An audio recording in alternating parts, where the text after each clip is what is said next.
Well, hello, everybody, and welcome to the Weirdly Magical podcast, Virgo New Moon episode. And I am Louise Eddington. I'm an astrologer and a writer. I'm writer of Modern Astrology, Harness the Stars to Discover Your Soul's True Purpose. And I'm the author of another book that's going to be coming next year, title to be decided. Also, I do want to say that my book, Modern Astrology, is going to be on Audible from September the 24th. And there's not many astrology books on Audible. And that was kind of a nice surprise for me from the publisher. I'm not narrating it, though. I wish they'd asked me. That would have been good. But either way, I'm sure it's a very professional person reading it. So if you have Audible, receive a credit for that. And you can find me at louiseeddington.com, where I have a membership site where I write daily. I write on medium.com. And yeah, I'll tell you more at the end where to find me. And Jen, what about you?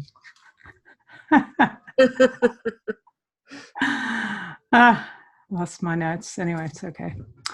So, hi, I'm Jen.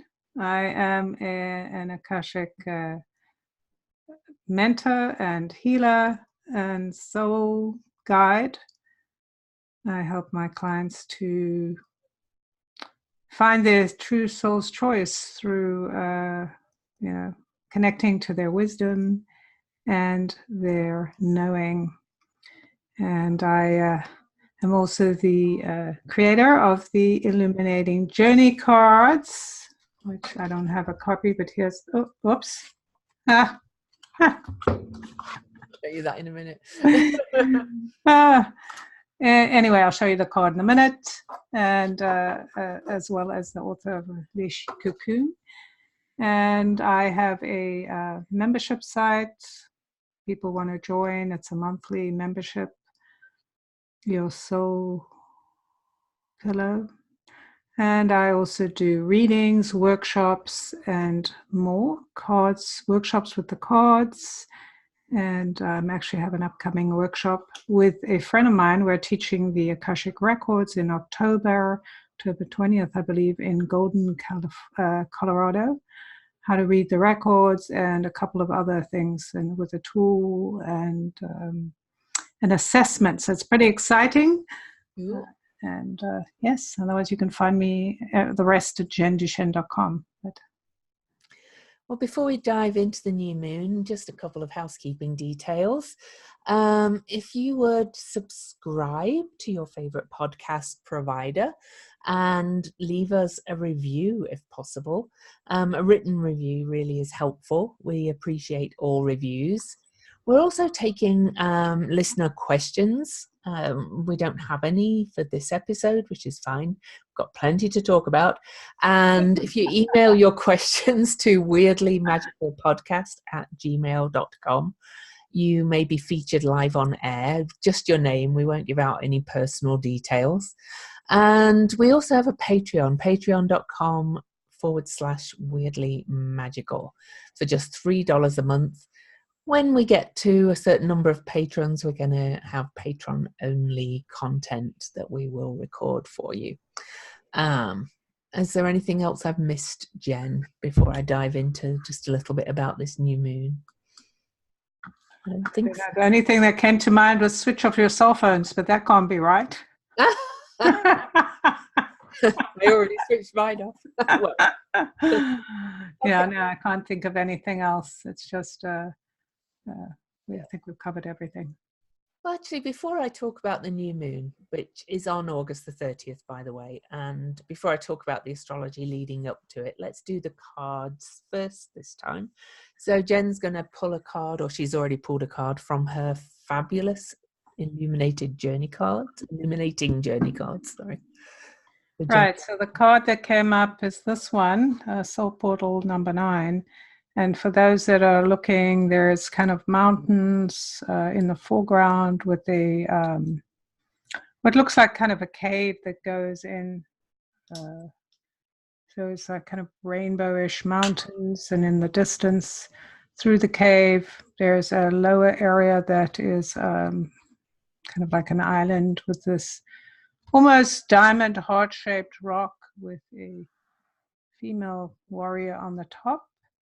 It also has a figure in the forefront with a hydrangea crown, and there's a swan, an egg, golden egg. And this number, well, not this card actually, is very sensual. It's very much to me about connecting to who you are on a deep emotional plane in the physical realm. So it's bringing that kind of soul energy into your physical plane. And that's very Virgo to my mind. Yes, indeed. And the rock, the heart-shaped rock, reminds me of the true meaning of the word virgin, which is one who is whole unto herself. Anything very self-contained. Yeah. Right. So yeah.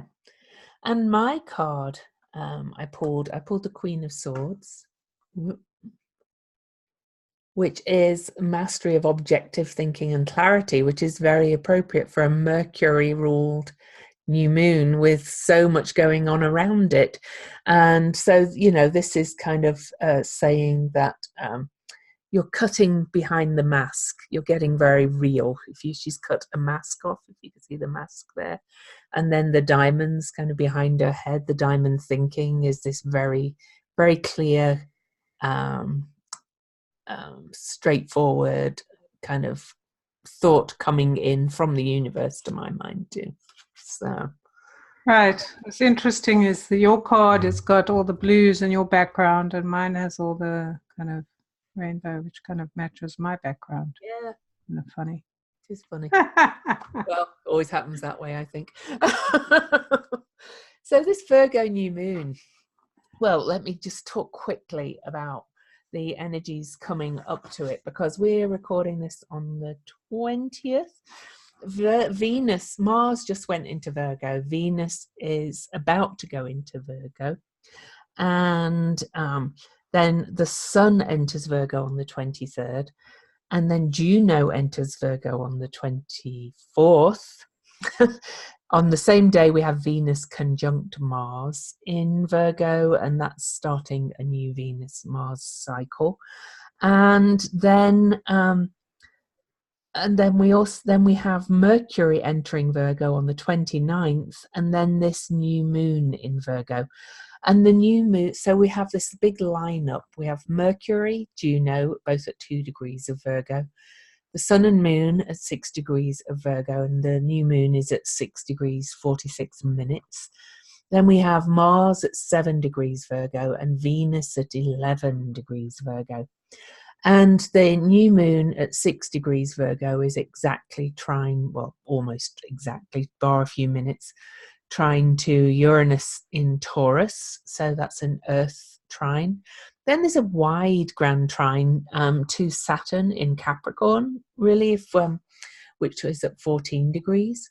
And the new moon is also square to Ceres in Sagittarius.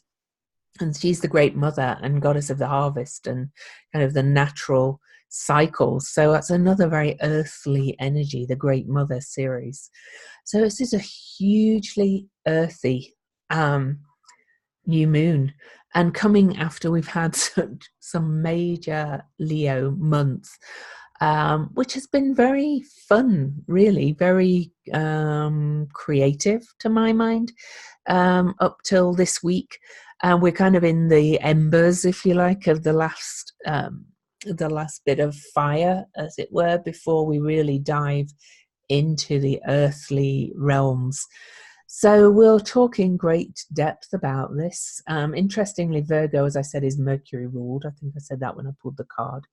And Mercury is in Virgo too. So this is a very, very Virgo new moon. So Jen, you want to dive into the numbers? And yes. So fascinating, of course, that this new moon is on the end of the month, on the 30th, and not in the following month, as we had with the previous new moon, which was in the US, was in last month, but in the rest of the world was in this month. So that's the black moon, the super moon. It is So a what's super moon, too. It's the right? 20th. That's the super moon, exactly. So that's pretty cool. Either way, everyone gets their black moon. So the fascinating thing is we're still in the 20th month. So by the universal numbers, we're in a 20 months. And we're having this on a 30-day. So we have already double zeros, which is divine, support, divine energy in there, which I do think has a lot to do with what's happening. A lot of divine energy or light or the hand of the divine kind of guiding us here. So it feels quite sacred, but it also feels like we're entering a new phase in terms of how we see ourselves in our world. And when I look at the 30th day, of course, that's fascinating because, again, we're tied to the year, the 12 year, or 12 universal year, which is, you add the numbers 2 plus 1 plus 9, you have 12, 1 plus 2 equals 3. And so there's that 3 again, that idea of using our creativity, our emotional love for ourselves, our creative curiosity, and then the moon and sun being at 6 degrees, which is another one of the emotional numbers. So in the triad of emotion, 3, 6, and 9. And you will have noted that I did pull the 9 card from my deck. So that's also interesting that came through. So 3 and 6 are very emotional. It's about feeling your way into something. So not just doing things because you think you're supposed to, but this truly is this moment, this kind of precipice moment to go, I want to be guided by what I'm curious about, what I love, what I feel connected to, what I'm passionate about. So it's very much about this feeling of being pulled into being in love with this idea of creating something new and creating the world we want to live in, with that 3 and the 6. The 6, of course, being family, love, relationships, the home, creating a new environment for your home, your life, the way you live, the choices you're making. Again, great love of the your environment, your world. So kind of a sense of lightening up and bringing in the energy of what is truly magnificent, or allows you to move forward with ease because you're looking at things from the place of love. Mercury, having Mercury there is also with the mind, and then we know we've got Uranus who's involved, which is considered the higher mind.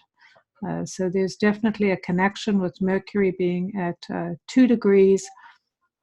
And here we are in the 20th month, knowing we're preparing for the year 2020 going forward. So there's that double 20, and us making this recording on the 20th is also interesting because we have a 2020 today, the 20th day with the 20th month, so 2020. So we're actually having a mini experience. And in fact, this whole month, which I think I mentioned before, a whole month where we're experiencing or preparing for what is to come. Also very interesting is because we have the 6s going on, we also have 7s. There's quite a few 7s there, Mars at 7. Oh, and so we have Mars at 7 and a couple of others. So there's also this insight coming in, this energy of really coming to ourselves with this love of being or passion, but using insight. So there's a lot of clarity coming in. With the 2 as well is this highly intuitive number. 2s and 7s are highly intuitive. And we have Venus also at 11, which is also a 2. So we know there's a lot of this kind of energy of not only setting boundaries, but declaring what we are committing to as we go forward. So I think that's pretty exciting. And then I just want to mention the actual universal date, which if we're in a 20 months plus 3 is 23, which gives us the 5, that great number, the 23, which I think was significant last time. Which again, the Leo energy of the 23 is, this is about change. This is about something new and an adventure, really. When we had approached this all as an adventure with love and creativity and curiosity. What can we create?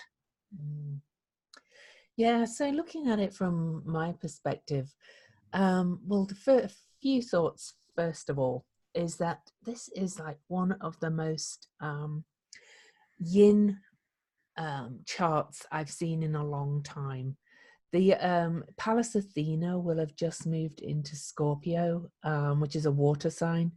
So we have mostly water and earth. We only have Eris, Chiron, Jupiter, and Ceres in what would be normally called a masculine sign, but that's part of the book I'm writing. We're trying to get away from the male-female binary thing. So let's call it a yin chart. But my other perspective is we had the eclipses, okay, and they were in Cancer and Capricorn, where the nodes are, and it was very much about being reborn from the womb of Cancer and letting go of kind of the attachment to the outer rules, the man, those you give your power away to, that kind of energy. It's also been about reclaiming the kind of yin energy of Capricorn.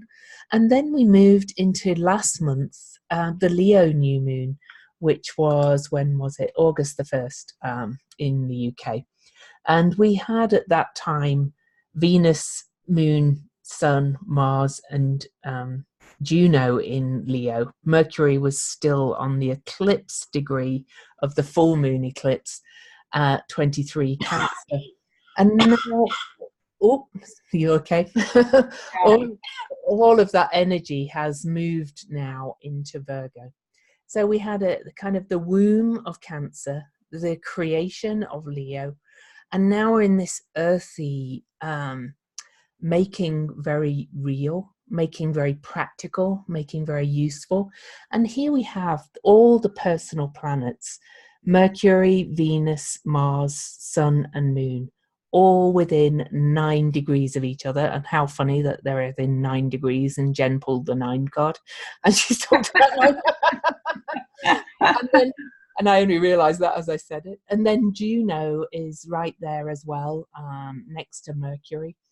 And that's Juno's a funny one. She's known as the marriage relationship asteroid. I think there's a lot more to her than that. She's kind of like a flowering Venus, because her symbol is like this dandelion head, this flower head on the cross. And it's with the real meaning of the word Virgo, and being one who is whole unto themselves, let's say, not herself, and all the personal planets being within this 9 degree span of Virgo, it's like we're being recreated as whole, sufficient, self-sufficient human beings who are here to serve both ourselves, the earth, and others. And then, it's in square aspect to Ceres, in Sagittarius, who is there really asking us to tune in with the natural law, the natural cycles of the earth. And then we have the grand trine to Uranus in Taurus, the most manifest of earthly signs, ruled by Venus. And Uranus is saying, let's change how we do all this. And Saturn in Capricorn has been occulted every month by the moon, and is traveling with that south node to go back to that reclaiming the yin energy of Capricorn.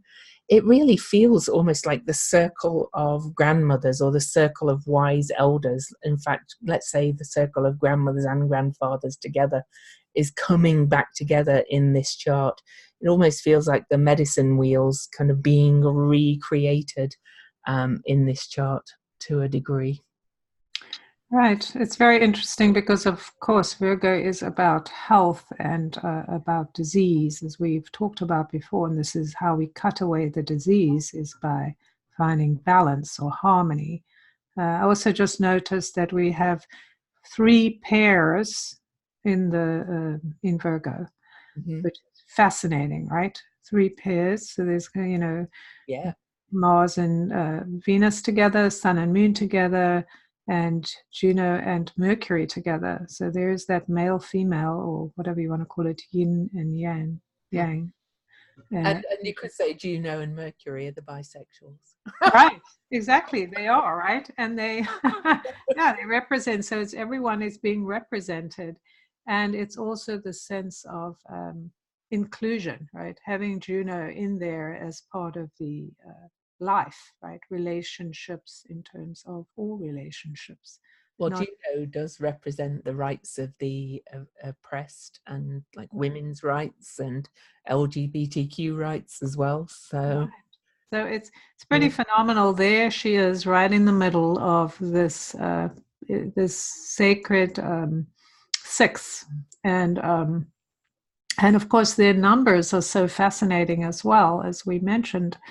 But just looking at the idea of connecting back to the 6, which is also a manifesting number.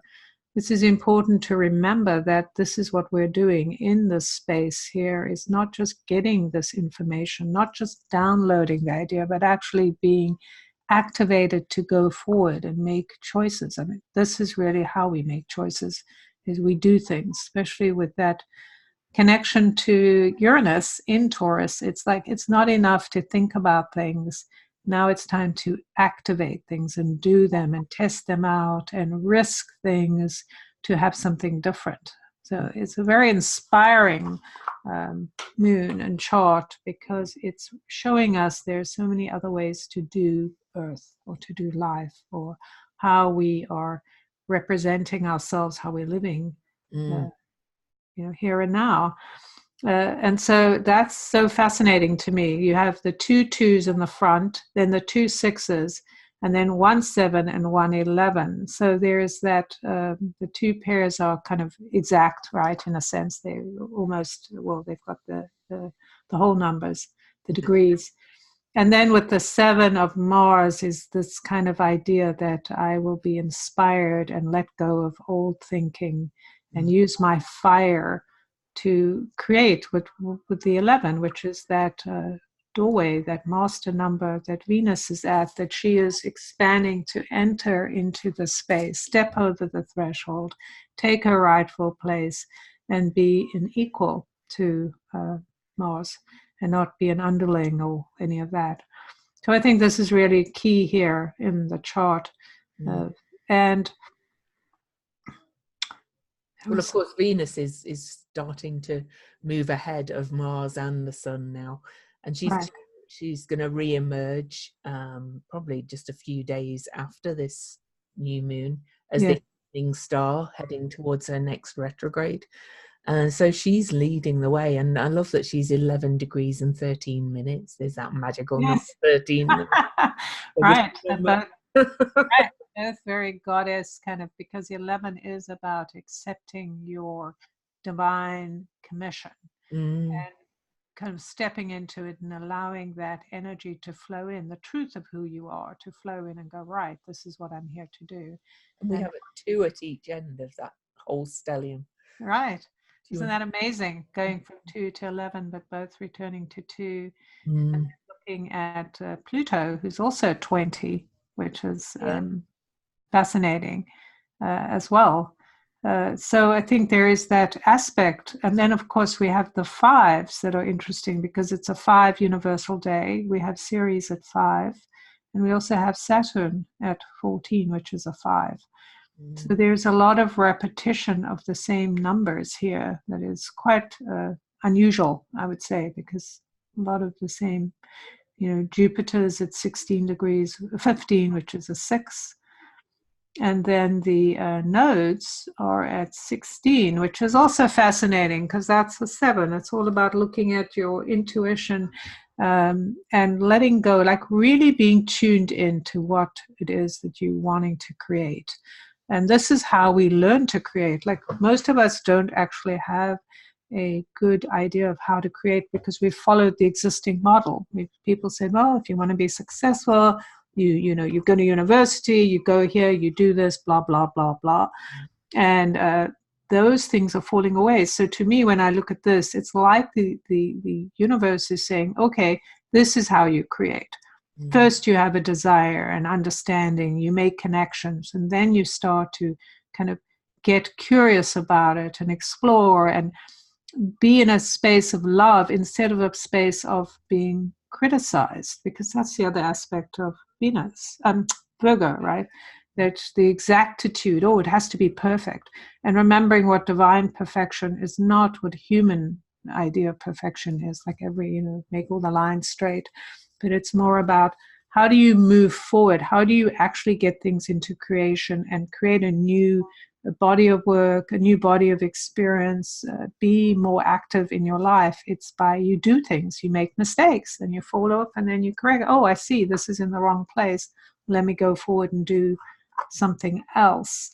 So I think it's pretty fascinating how incredibly aligned they all are, and again being connected to Uranus, which I think we had last time as well, was that Uranus is like holding the kind of the rope of this energy, and they're pulling, and or he's pulling, right? Maybe he's pulling, and it's the wide kind of swing or pull. You're pulling and going, this is the way to go into the future. This is the way to like break through the resistance and the old thinking and the fear of being diseased. Because when you look at the spiritual aspect of the word disease, it means dis-ease,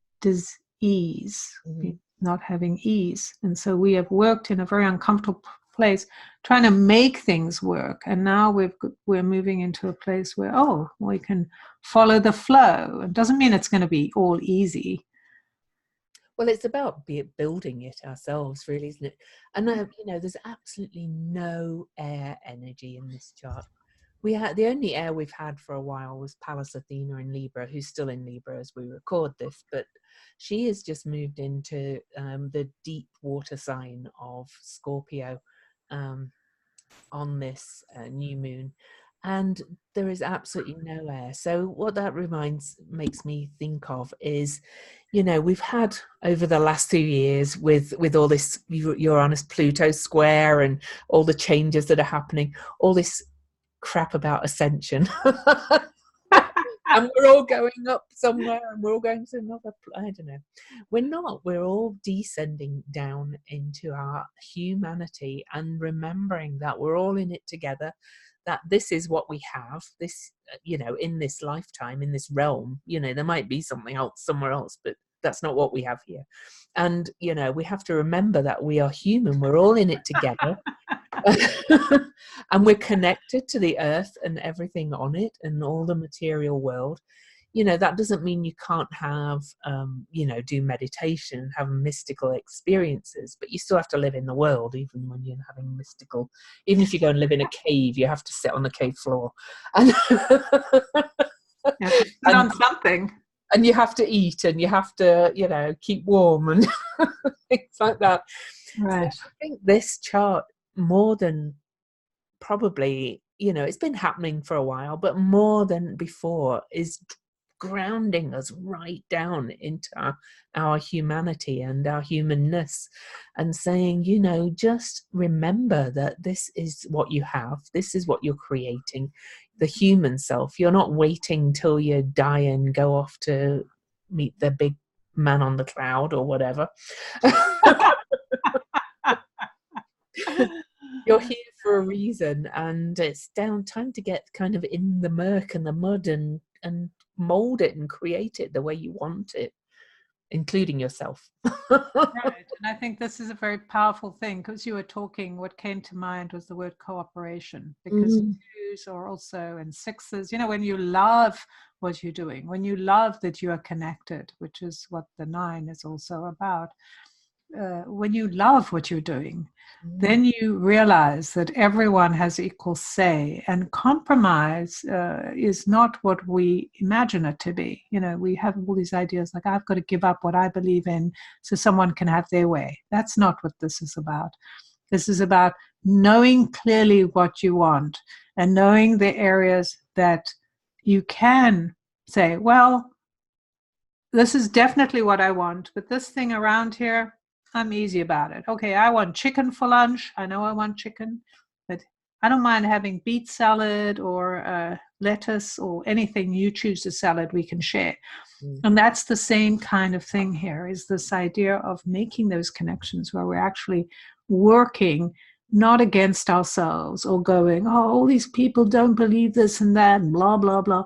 Well, we can focus on that, but that's going to stop us from getting where we want to go. Instead of going, while they're all arguing, I'll just go ahead and do whatever I want to do. And that's the beauty of going, yes, the way we mold a new life and a new connection is by doing things. We're not that air thing. That's why there's no air, because we've got to stop talking about it. Yes, doing. We've talked ourselves to death, right? We've died. Virgo is the true spirit of service, of being useful, right. And coming from that place of being whole. But we can't forget that the opposite sign is Pisces. So, to talk of bringing source or spirit or the mystical, the mystery in, it's bringing that down to earth. It's, and it always kind of cracks me up when I talk about this, because I am the least religious person ever, because of the way a lot of organized religion is. But my upbringing clearly comes back, because I also always think of the true message of the Christ, even in this, the myth of the Christ, the story of the Christ, no matter what you think it is. Of course, Jesus is my shamanic gatekeeper, which I also find really hilarious. So he speaks to me whenever this comes up, and he says, yeah, you're getting it. He's going, you're getting what the true message was, not what this bastardized message that we've had under the patriarchy has been. It's about, helping the leper and all that kind of stuff. It's about helping each other and remembering that we're all connected. Exactly. And it's so interesting, because of course the number 6 is the 33 is the Christ conscious number, which then becomes 6, and 33, and it's very highly emotional, from the point of emotional intelligence, not doing things because I don't feel like it, or I'm pissed off, or whatever. I mean, not that stuff and the anger doesn't help drive things, but we have to be careful where we're driving and what we're focused on, because the journey into humanity is the spiritual journey.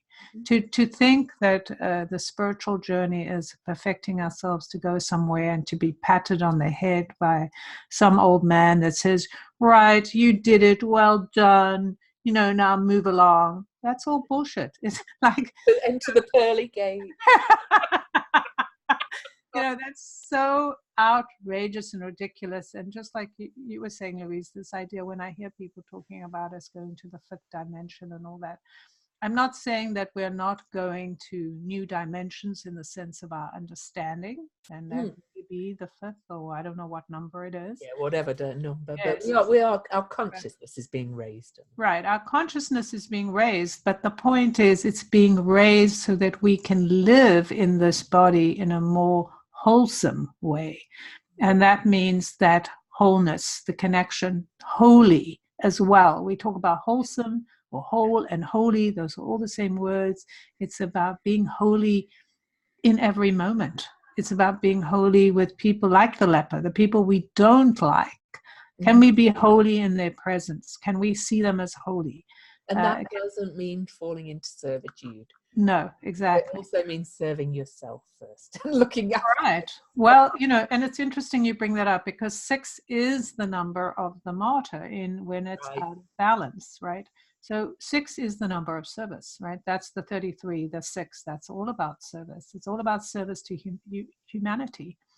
And the service to humanity comes when you are in your truth. So you don't have to wait for somebody to recognize you or to pat you on the back and say, well done, or neither do you need to follow someone else's rules. The truth is to be in that place of such deep joy that you give without worrying about what's in it for you, because the journey is what's in it for you. The ability to express yourself, to try new things, to be curious, to go to someone else and say, let's collaborate, let's do these things together, because I'm not my humanity or my sense of self is not lessened by someone else doing what I'm doing or someone else sharing the so-called glory with me.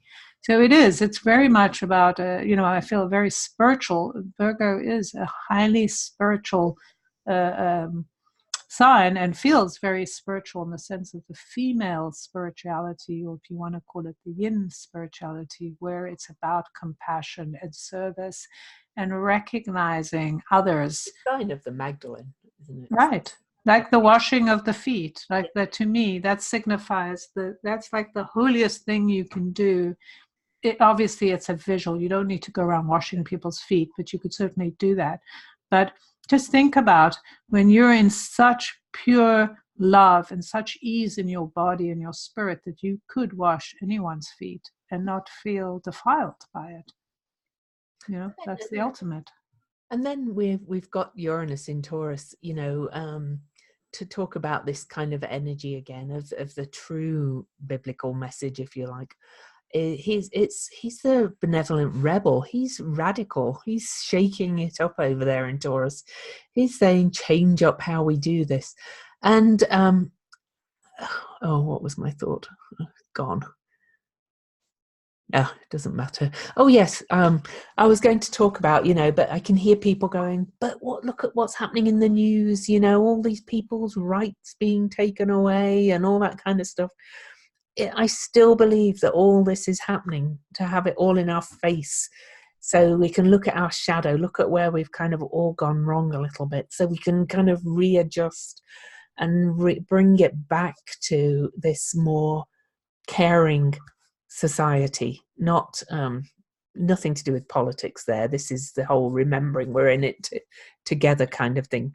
And looking after the earth too, all the problems are being brought to the surface so that we can shift our thinking and change and Uranus is radical change about that, and then Saturn in Capricorn at the other end of this earthy triangle. He's she really, Saturn, who's to say that the word Saturn was a male? That's just a patriarchal tale, really, because it's a very yin sign. And this is the grandmother. This is the wise elder. Let's bring our wisdom into all of this so that we can start to recreate groups. And I see it happening. I've talked about it before on the podcast. The permaculture groups around this where I live are just spouting up everywhere and that kind of thing. And people are creating gardens where they want to grow enough food to feed a small area and things like that. People are radically changing how they look at the world and how they think they have to be in the world or should be in the world or are in the world, whatever you want to say. Yeah. Right, and it is fascinating when you do look at the Uranus and the Moon and Saturn, their whole connection together, very close. And of course, Saturn being at 14 means that it's about change. Saturn is changing, right? Yeah. And breaking through the old limitations. Saturn is saying, right, this is what you need to do. And I feel like that's what Uranus is doing. Uranus is saying, yeah, okay, you can talk about it, but I'm just going to drag you through this. So you're going to, the more you kind of complain and mutter about it, the deeper you're just going to go in the mud. So if you want to have an easier time, just go, yes, this is part of the journey. This is just part of the journey.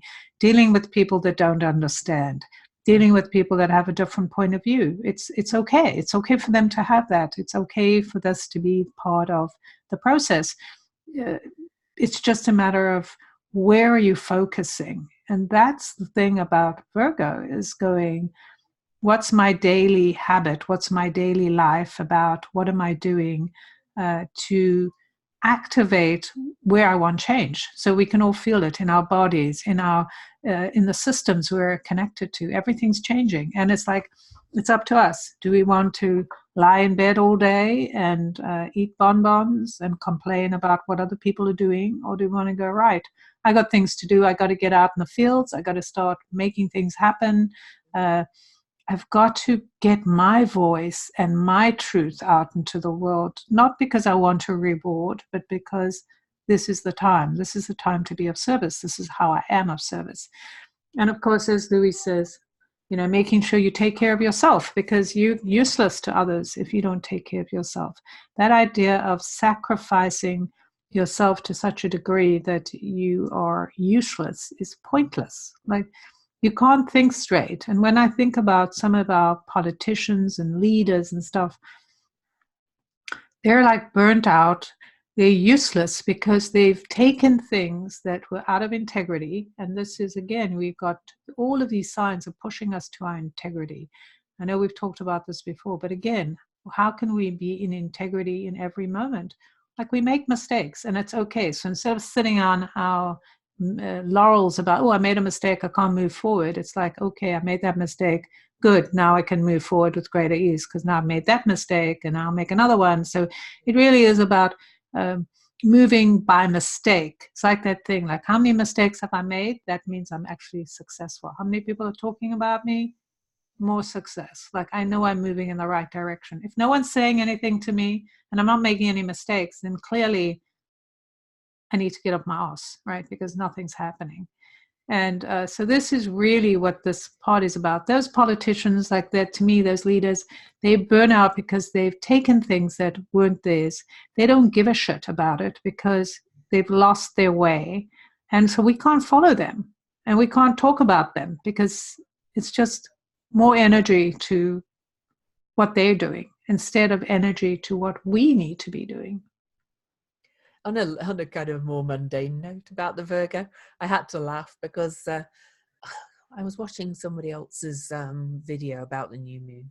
Yeah. And it made a great point. We're coming out of this Leo creative phase and into Virgo, the editing phase. And I'm about to go into editing my book. That's so funny. But yes, but when you think about it in terms of, here we are at the absolute height of summer, really. We're coming in September, it's like the late harvest. It's the end of the season, certainly in the Northern Hemisphere. But it's the end of the holidays. Right, it's the end of the holidays. It's like the party, yay. Now, right. Now it's time to get into action. This is the mode where we're actually doing something with our harvest. We're moving into motion. We're beginning that kind of conquest of ourselves. Like, what is it that we are, what are we joining with? What forces are we joining with? What beliefs are we joining with? Because we know this is about, with Jupiter and all this, we know it's about breaking away from old beliefs, breaking away from servitude into action and knowing I'm in charge of my own experience. So do I want to be a servant, or do I want to be somebody who serves from a place of freedom? And there's a great difference in that. What's also interesting is, and we didn't mention, we might have mentioned before, is the fact that Regulus is now in Virgo. So we know that Regulus, who is the kingmaker or queenmaker in this case, or whatever we want to call it, the yin maker, if we're changing all of that, is the sense of crowning this with his influence, with opening that gateway into this idea that here we all have everything we need, all our personal planets lined up in a sign that is about order and is about paying attention and putting things in the right place, dotting the I's, crossing the T's, doing all the things that are necessary for regulation, which is funny, regulation, right? It's the regulation of the future, and we decide, or we regulate our bodies, the way we work, the way we communicate with other people, how we bring our intuition in, our divine connection, and our physical human selves. It's like, how do we deal with being physical and being a soul and having all these other people we have to live with? Well, the way we do it is they throw us all together, get us fighting about all kinds of things, and then we learn to compromise. We go like, oh, well, there isn't enough water. What are we going to do? How are we going to help return? We actually need the earth to live. How are we going to return her back into her place? By creating things that we're not stripping her away, but we're refeeding her, a refueling system. We all need that. So one other thought I had just as we were talking, and it's something I got from a fabulous little book I own on Venus. It's if anybody wants to, it's called The Mysteries of Venus. Okay, it's a little book I found, there we go, by Mark Lerner. And he talks a lot about the esoteric kind of energy of Venus, and how she's kind of the higher incarnation of Earth, and therefore our higher consciousness. And here she is on this new moon at this gateway degree of 11 degrees, and she's about to lead her way, separate away from the pack of all of those. The Mercury will be the first to catch up with her, and go into her evening star state, which is a more yin state, a more gentle, loving, kind state than morning star Venus. And she's really leading the way from this concentrated kind of new beginning of wholeness with all these personal planets. So I found that fascinating, that she's at that gateway. And it got to me when we said at the pearly gates. I said, Right. I thought perhaps this is the real pearly gates. You know, to go back to that, we're not waiting for till we die to do this. We're here now, and that's right. And the beauty of this is, and of Venus, remembering she represents the great creator on Earth for us. All these female planets in different ways, but especially ones like Venus, represent that creation coming out of the waters, rising out of the water and the sand, and creating something new, something different. And kind of when we see those pictures, she's always in a space of moving forward. She is flowing forward. There's this incredible energy of movement. It's not like, oh, here I am, I've arrived. Yeah. It's more of that, you know, here I am, I've got things to do, and I'm moving forward, and giving ourselves that permission, regardless of who we are, what our sexual orientation is, and not saying, oh, well, this is a situation because I'm this, or because I'm old, or because I'm this or that. Says who, right? Yeah. Because who's in charge? And that's really what this feels like. It's like, how are we going to use our mind, use the divine energy, our intuition, our awareness to move into a state of grace, which gives us the ability to do all the things, to be that wild woman, to be that fierce believer and doer of things. Like, none of these signs are little lily white. They're all very strong, energetic. Everybody wants their seat at the table. Everyone wants to participate. So allow all these energies to participate, and be enlivened by this. What can you do for your health? What can you do for your state of mind and your state of being and your environment? Tidy up, clear up things, change things around, so you can begin to engage in the mystery of life and the creation of it by doing things. When things are in order, it's just so much easier to speak well, present yourself well, get your ideas out there in the world. Speaking of Venus leading the way, I do want to mention that I had to quickly look it up, because I do believe she'll be visible again out of the beams of the sun on September the 12th, I read. It depends where you are on Earth, of course, because to get a visual, but approximately September the 12th, which is the day before the full moon in Pisces. And at that point, Mercury and Venus will be exactly conjunct at the last degree of Virgo. Wow. So it's like we've come from that time where Mercury was at the eclipse degree, through that rebirth, through creation, through this making whole and making real and practical.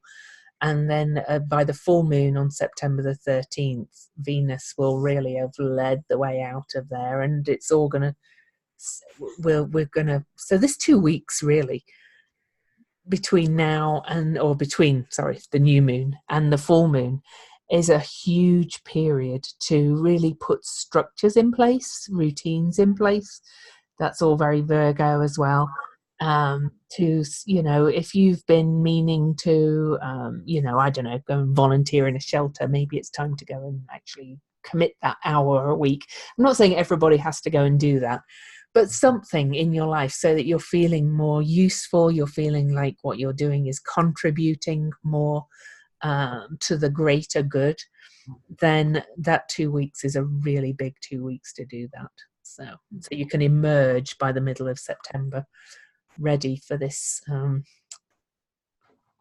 time we're heading into with the big Saturn-Pluto conjunction. So, right. This is what comes to mind is what we're forming as a new skeleton. So in order to put the skeleton in place, you really need to, just like this, you know, you need to put that structure, whatever it is, whatever you're going for. You need to dial it in and at least put that structure so it's easy to build upon it. Whether it's volunteering at a shelter or doing more meditation, like just even doing meditation is helpful to the world and yourself. Tending to plants, pulling up weeds, saying every day, I've started to meditate every day and do movement every day. I know I've done it on and off, but now I've really gotten into a rhythm and I'm continuing. So these are things that help me be more present in the world. This is about being more present. You know, we can be here instead of worrying about, oh, what's going to happen? Who's going to take care of us? We are, so we need to be present and here so we can go, right, this thing is a mess. It needs cleaning. That's taken care of. It needs something else added to it. I also think it's interesting, Chiron is at 4 degrees, because 4, there's that wounding or that idea of healing ourselves through structure, through going, that was the old way, that was the old me. I responded with pain and wounds. Now I'm responding with taking action away from that stuff. I'm moving away from people. This is the other thing I think that's big for this Virgo move, moving away from all the things that create disease in our life, that create illness, that create discomfort that keeps us, holds us down and drags us back into the places we don't want to be. So moving away from all of that. Cool. Ooh. So should we do the symbols? Yes, let's go for it. We might be in under the hour for the first time ever. Wow. That's amazing. So, shall I do mine or are you ready? Yeah, go ahead. Okay, so the Chandra symbol for Virgo 7, incidentally, this new moon is exactly conjunct my Pluto in my 8th house. It's like everything that happens at the moment, oh, that's exactly conjunct something in my chart. No wonder things are kind of crazy at the minute. But anyway, a pie thrown in someone's face, which kind of made me really laugh. Action and reaction, reflexive mirroring of self by world and world by self. You are forced to confront yourself everywhere, starkly compelled to deal with karmas of the past returned. Who did what to whom? Conflict, strife, tension and pressure, mischief and the unexpected. On guard, agreeing to meet yourself through others and to find intimate reverberations from every side. You have an overwhelming experience of running into the consequences for even what you thought. A wraparound world of breakthroughs, quandaries, alliances, and dangers. On red alert 25 hours a day, knowing that you cannot turn your back on threat or opportunity. Everything is obvious and super subtle, gross and elusive, tightly known, and vastly beyond conception. Well, that to me just, means, it speaks to really kind of the butterfly effect. If what I do affects everybody else, everything ripples out. And, the consequences, doesn't imply punishment to me. It just implies this big awareness of the consequences of every little action. So how can we be the best person that we can? So we're sending love out into the world. Right. Being more mindful about, if somebody does throw a pie in your face, what are you going to do, right? Yeah. Are you going to laugh and try to throw a pie back? Are you going to you want revenge? I don't know, throwing a pie back, is that revenge? I think it all depends on how you come to it, right? Yes, if you're laughing and enjoying it, or if you want to get back at someone. And remembering that is using up your energy. You want to prove a point and do all those things. If you just want to laugh, hey, that's what happened. Now I'm free to move to the next phase. So it's kind of a fun thing, something to think about, an exercise to kind of work on. What would I do? It is very Virgo-y to me, though, because this constant analysis, Yes. It's analyzing the impact of everything, really, on everything. That's what. Right. Not And in it's a guilt way. Don't fall into guilt, please. There's awareness. right. There's awareness, and there's then there's taking it too far. Right. It's overreaction, like really focusing on the wrong thing, right? Because what's yours to do, right? How can you be of service if you're worried about how people are treating you? All right. So the Sabian symbol is Virgo 7 is a harem. And the keynote is a fateful, even if sought after, subservience to the vagaries or desires of the emotional nature. So they're saying that this symbol is related to the preceding one, which was about a merry-go-round. Yes, a merry-go-round. The first experience of the dynamic intensity of life process and the possibility of using them to reach a characteristic ego satisfaction. So all about our desires. So a deeply contrasting phase of the emotional and cultural life. So this experience, as opposed to the other one, is a passive one. So the merry-go-round is dynamic, and this is passive. Yet there may be, for the woman or men in the harem, some soul is usually woman, but I don't know why there couldn't be men, in the harem, some sort of cyclical pattern and a prize to reach, the sultan's favor. So in both cases, whether you're on the merry-go-round or you're in the harem, the motive power is exterior to the experiencer, who is caught in a pattern of forces over which he or she has no control. Yet the child may purposefully use his small allowance to get a ride, and the woman may use her charm to attract the attention of her master. The individual in both cases finds himself one with a number of other individuals, all seeking or being subjected to the same type of experience or fate. So here it is that you can become addicted to the excitement of the merry-go-round, or wanting or becoming a slave to the hope of recapturing the exaltation of the initial experience. Yet one may learn how to put to use even the emptiness of waiting. That reminds me of something I read the other day, and it's an old thing. It's a book, I think, or something that says, "Be the hollow bone." That's perfect, right? Be the hollow bone. I think this is a lot of what we talked about, the skeleton, the idea of being new. So you're new to an experience. So instead of getting caught in the idea of wanting someone to pay you attention or wanting to go on the ride because it's exhilarating, looking beyond, and that emptiness, that meditation, that recognition of allowing yourself to know who you are through the stillness, and so you can act from that place, is indeed very powerful. Awesome. Okay, so Jen, do you want to tell everybody where they can find you? Absolutely. So my website is jenduchenne.com. My cards are the Illuminating Journey cards. You can find them on my website at jenduchenne.com/illuminating journey cards. The Soul Pillar Salon is there too. I have a group on Facebook called the what's it called? I'm going to have to change that name. We're weirdos. Remember it. I can't remember either.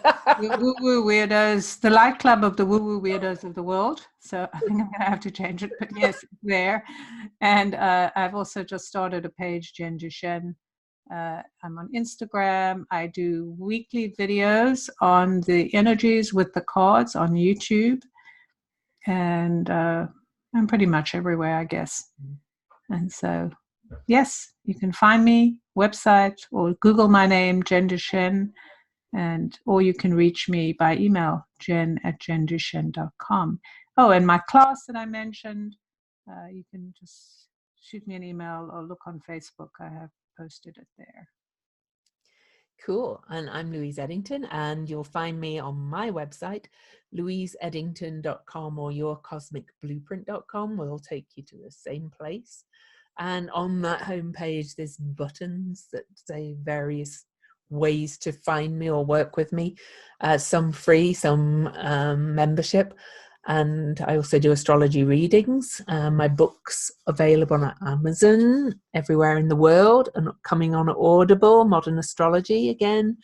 And I have a Facebook group called the Planetary Magic Cafe, where I do a once a month open cafe call on Zoom for free, where I kind of look at the energies of the month ahead and pull a few cards and things like that. And that's coming up next week on the 30th, I think. Or is it?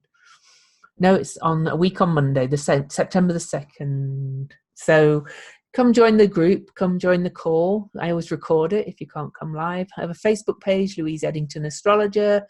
I'm on Instagram, Louise Eddington. I think that's it.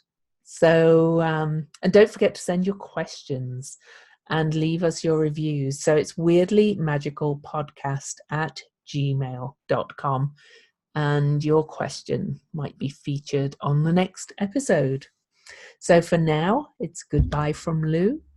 And goodbye from Jen.